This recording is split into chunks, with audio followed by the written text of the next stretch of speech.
Unda listes haqida gapirib bering aka. Ha, listes.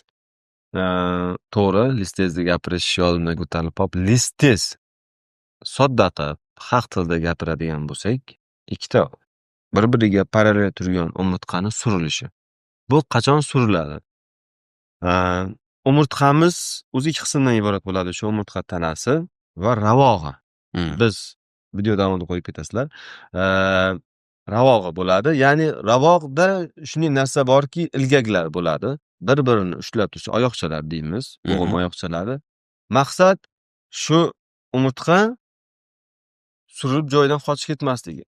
Listes kasalligi shu ravog'ning sinib ketishi natijasida umurtqani surilishi deyiladi. Ya'ni ikkita umurtqa bir-biridan surildi, o'rtadagi o'sha orqa miya kanali, ya'ni trubani qisilishiga olib keladi. Bunday bemorlarimizda shikoyat nima bo'ladi? Beldagi og'riqqa.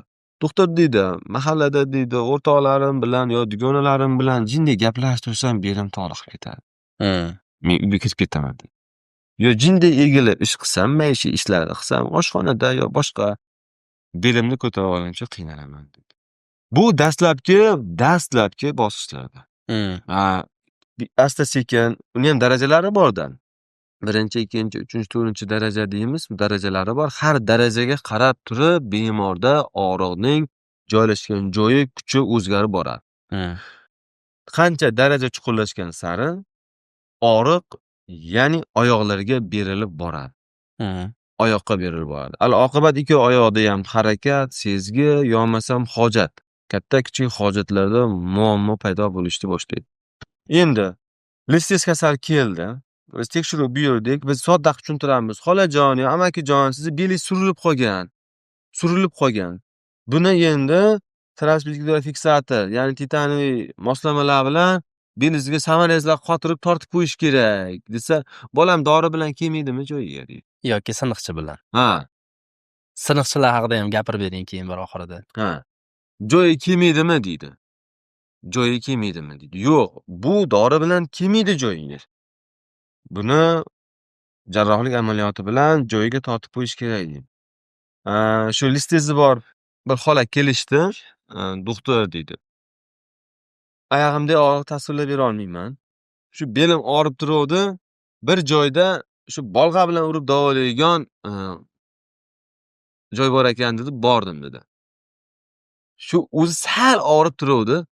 Shu bitta yog'ochini qo'yib bolg'a bilan urdi, shu joni chiqib ketdi dedi. Og'rig'im kuchayib ketdi.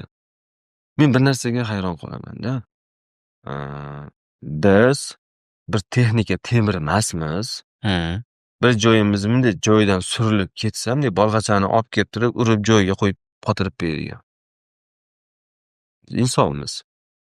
Biz yog'och emasmiz. Tosh emasmiz. yo metal emasmiz. Buni tushunishimiz kerak. Men shunaqangi urib davolaydigan yo tortib davolaydiganlarga 100% qarshi emasman, lekin buni o'zini mutaxassislari bor, ko'rsatmalari bor. O'zi joyidan siljib turgan belni hech qanday tekshiruvsiz bu urush, bu vahshiylikni bilaman, xo'p ovqatganda. Yo bo'lmasam o'ta uquvsizlik, bilimsizlik bu narsa.